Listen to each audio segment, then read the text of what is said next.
Assalamualaikum and hi. So, how do we solve this first problem? Two identical charges are placed r-centimeter apart and experience an electrostatic force of F.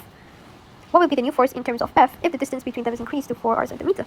First things first, what you want to do is you want to extract all the information in the question. Let's label the new F as F prime. So F prime, dia punya distance is increased to 4r. So we put that as the r to 4r square. So kita just solve that. So k q q. So k q q to 16r square. Do you guys see the correlation here? Let me just put this. Let me just put this side to side with this and this. Okay. Now, tell me you guys see a correlation between these two. You guys see it? Do you guys see it? So this is equal to F, right? Okay, this whole thing is equal to F. So what can be made into a conclusion here is that F prime is equal to F per 16. Am I right, guys? Yes. Now for 1b pula. Figure 1.1 shows a pair of negative point charges separated by 3 centimeter. So this is the R. Determine the distance from charge Q2 between the charges, so Q2 and Q1, where the resultant electric field strength, okay, this is E, because they got the resultant though. So what are you gonna add this symbol? At that point is 0. Okay, so there is hidden information here. Delta E is equal to 0 joule. So the electric field strength, right? So it's joule.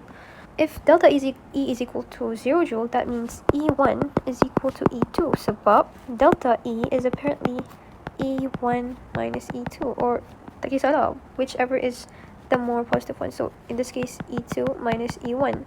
So if both of it is the same, for instance, maybe contoh kalau this 6 kan, so 6 minus 6 akan jadi kosong. So that's why dia minta, if the electric field strength at that point is 0, then what would the charge be? What would the distance from charge Q2 will be if this is 0? Okay, so let's just put that into the formula. Our electric field strength formula, we are only given this KQ and R square.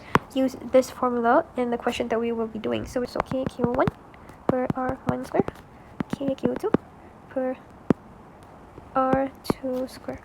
Okay, so since K is just a constant, so that means this one can be crossed out since it's the same thing. So Q1 kita is -5 coulomb.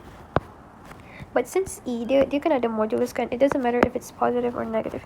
So you can just write the charge without having to put its positive or negative sign here. So it's 5 times 10 to the power of -6 coulomb. And then, okay, now this is where I have to tell you guys something. So now the distance is what we're looking for, okay? So R1 and R2, dia akan lain sebab kalau dia nak 0, then that means either this charge or that charge, it has to be rearranged again. So maksudnya kalau dua-dua ni dia punya like delta E, electric field strength, dia nak jadi 0, then it can't be this distance. It cannot be this distance. It'll have to rearrange itself in order for it to become like the same strength of electric field, so that then when you count it again, it will become 0. I don't know how to say it, but like you just have to rearrange the charge itself. So that's why the distance has to be different. Okay, so in this case, let's just give a scenario where maybe over here is where both of the charges, when you add it up, both of the charges will experience a resultant electric field strength of 0. Let's say it's over here, right? Okay, so that means over here, let's just give it an x. We'll label the distance from this point to Q2 x, and from this point to Q1 as 3 minus x. That is why it gives us this distance. So this distance is not exactly the distance where both of these charges experience a resultant electric field strength of 0. It's just an example of distance. It's just the distance where they are placed together. But it's not the distance where both of these charges will experience an electric field strength of 0. So that is the reason why it's asking for the distance of Q2, meaning it's asking for x. It's asking for x when the delta E is equal to 0, okay? So let's just put that inside our formula. This is just maths, okay? This is a little tip from me. Like, if you want it to be easier, you don't have to multiply this whole thing. You don't have to cross multiply. No. That one will be harder because you're just like playing with variables. So how I do this is I bring the values, the one with the numbers, to the left side or the right side. Doesn't matter. You just have to pick one side. Okay, so let me just give an example. So 5 times 10. Let me just show it to you. So 5 times 10 to the power of negative 6 equal per 2 times 10 to the power of negative 6. And then you bring that. So this one, 3 minus x squared, you bring it to the other side. So x squared. So 5 per 2, 2.5. And then I want to like hilangkan the square root. So how I do this is just you square root the whole thing. Siap. Why is my... Okay, so square root 2.5. So when you square root this, that will give us 3 minus 6 per x. So square root of 2.5. So sekarang ni kita dah square root, dia akan jadi 1.58. Dia akan jadi 1.58, and then kita ada 1.58 on the left side and 3 minus x per x on the right hand side.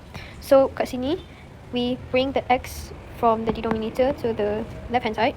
So darab naik kat atas 1.58x equal to 3 minus x. Sebenarnya this one I was wrong. Okay, 2.58x equal to 3. So x is equal to 3 per 2.58. So dapatlah 1.17 meter. Meter ke centimeter?